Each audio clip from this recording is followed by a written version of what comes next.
Apakah dalam setiap tahun jumlah penduduknya itu bertambah atau malah berkurang?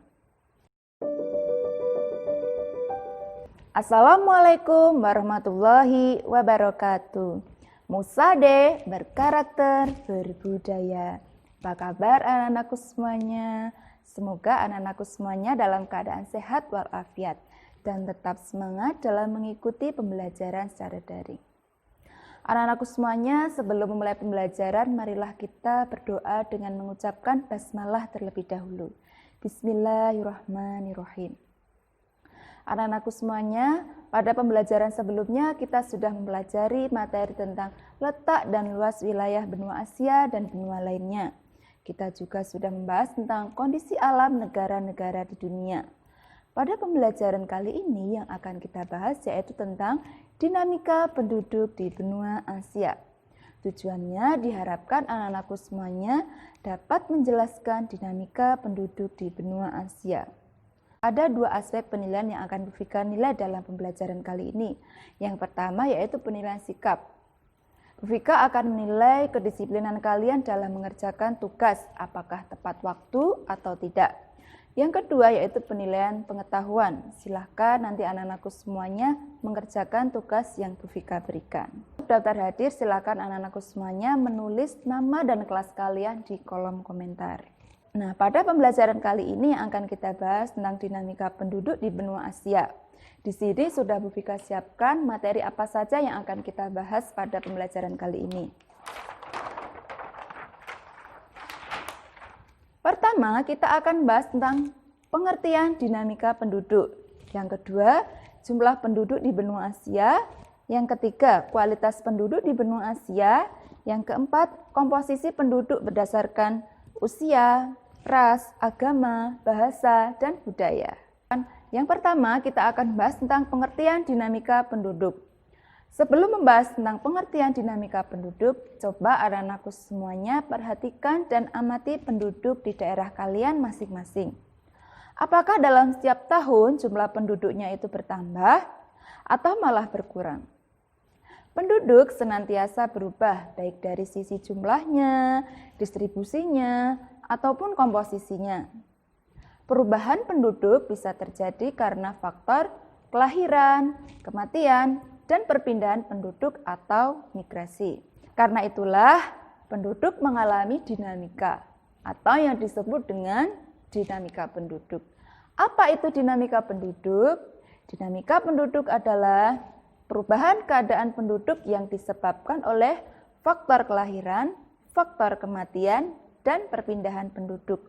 Komposisi penduduk seperti agama, budaya, etnik, jenis kelamin, umur, itu juga dapat menunjukkan dinamika penduduk. Yang kedua, kita akan bahas tentang jumlah penduduk di benua Asia. Adakah yang tahu jumlah penduduk di dunia itu berapa jumlahnya? Ya, berdasarkan World Population Data Sheet pada tahun 2020, jumlah penduduk di dunia itu sudah mencapai 7,7 miliar lebih. Bagaimana di benua Asia? Pada tahun 2005 di benua Asia jumlah penduduknya mencapai 3 miliar 921 juta jiwa. Kemudian di tahun 2015 jumlah penduduknya 4 miliar 397 juta jiwa. Hal ini berarti jumlah penduduk di benua Asia bertambah 476 juta jiwa dalam kurun waktu 10 tahun. Penduduk di benua Asia pada tahun 2020 berdasarkan World Population Data Sheet jumlahnya sudah mencapai 4,4 miliar lebih. Laju pertumbuhan penduduk di benua Asia mencapai 1,5% per tahun. Namun walaupun begitu persebaran dan pertumbuhan penduduk di benua Asia tidaklah merata di berbagai negara. Misalnya seperti Yaman, Suriah, Arab Saudi, Laos, Yordania, itu merupakan negara yang memiliki laju pertumbuhan penduduk tinggi, yaitu sebesar 2,5%. Di benua Asia, persebaran penduduk tidaklah merata. Ada beberapa negara yang memiliki jumlah penduduk besar di dunia. Coba perhatikan data berikut. Berdasarkan World Matters pada tahun 2020, ini adalah 5 negara yang memiliki jumlah penduduk terbesar di dunia. Yang pertama yaitu Cina, yang kedua India, yang ketiga Amerika, yang keempat Indonesia, dan yang kelima adalah Pakistan. Dapat dilihat dari 5 negara ini, keempat negara itu termasuk di benua Asia, yaitu Cina, India, Indonesia, dan Pakistan. Dapat dilihat bahwa benua yang memiliki banyak penduduk yaitu benua Asia.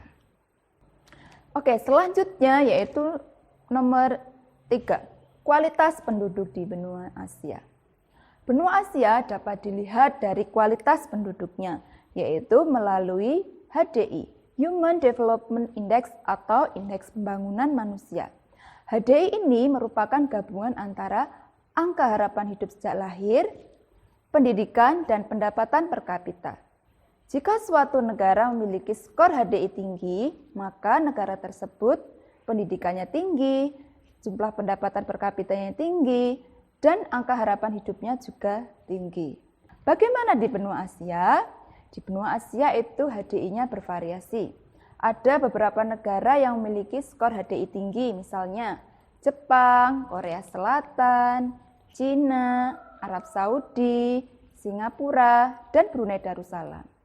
Bagaimana dengan Indonesia kita? Di Indonesia ini masuk kategori HDI yang sedang.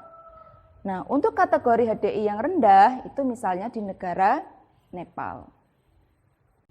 Yang keempat, kita akan bahas tentang komposisi penduduk di benua Asia, baik berdasarkan usia, ras, agama, bahasa, dan budaya. Kita akan bahas tentang berdasarkan usia dulu. Komposisi penduduk berdasarkan usia di benua Asia. Itu penduduknya yang memiliki usia di bawah 15 tahun ada sebesar 25%. Untuk penduduk yang berusia 65 tahun ke atas ada 8%. Untuk penduduk di usia di antara 15 tahun sampai 65 tahun ada 67%. Dapat disimpulkan bahwa di benua Asia itu penduduknya berusia produktif di antara 15 tahun sampai 65 tahun sebesar 67%. Dan 33% usia tidak produktif. Selanjutnya kita akan bahas tentang komposisi berdasarkan ras. Di benua Asia ada 3 ras utama, yaitu ras Mongoloid, ras Kaukasoid, dan ras Negroid. Tipe 3 ras ini bercampur baur dan terjadi proses asimilasi antara satu dengan yang lainnya. Namun walaupun begitu di beberapa daerah itu masih ada ras yang dominan. Misalnya seperti di Asia Utara dan Asia Tengah itu didominasi ras Kaukasoid. Asia Timur dan Asia Tenggara itu didominasi ras Mongoloid. Asia Selatan bagian tengah itu didominasi ras Kaukasoid. Asia Selatan bagian selatan itu didominasi ras Negroid. Misalnya seperti suku bangsa Dravida di India dan Sri Lanka. Asia Barat, Timur Tengah, bagian selatan, terutama di semenanjung Arab seperti Yaman dan Oman itu didominasi ras Negroid. Asia Barat, bagian utara itu didominasi oleh ras Kaukasoid dan ras Negroid. Selanjutnya kita akan bahas tentang komposisi berdasarkan agama. Di benua Asia itu ada bermacam-macam agama. Di Asia juga merupakan tempat lahirnya agama-agama besar di dunia. Misalnya seperti Hindu, Buddha, Islam, Kristen, dan Yahudi. Agama-agama tersebut lahir di benua Asia, kemudian menyebar di berbagai wilayah dan negara. Selanjutnya kita akan bahas tentang komposisi berdasarkan bahasa. Nah, di benua Asia ini memiliki banyak bahasa. Kebanyakan di benua Asia ini negaranya memiliki lebih dari satu bahasa. Misalnya di Indonesia memiliki sekitar 600 bahasa daerah. Di Filipina memiliki sekitar 100 bahasa daerah. Dan di India itu memiliki sekitar 1683 bahasa daerah. Selanjutnya kita akan bahas tentang komposisi berdasarkan budaya. Di benua Asia itu memiliki banyak budaya, misalnya seperti seni musik, literatur, karya seni, lukisan, kaligrafi, tekstil, dan arsitektur. Nah, demikian materi yang dapat Bu Vika sampaikan. Apabila ada pertanyaan atau kurang paham tentang materi yang Bu Vika sampaikan, silakan anak-anakku semuanya bisa bertanya melalui grup pembelajaran kelas masing-masing. Selanjutnya, sebagai bahan evaluasi, silakan anak-anakku semua mengerjakan tugas yang telah Bu Vika berikan, yaitu melalui link di bawah ini.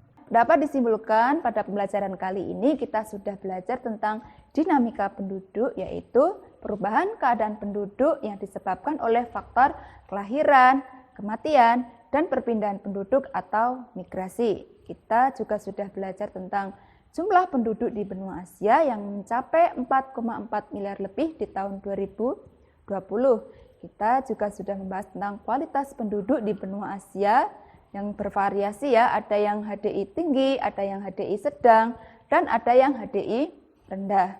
Kita juga sudah belajar tentang komposisi penduduk baik berdasarkan ras, agama, bahasa, dan budaya.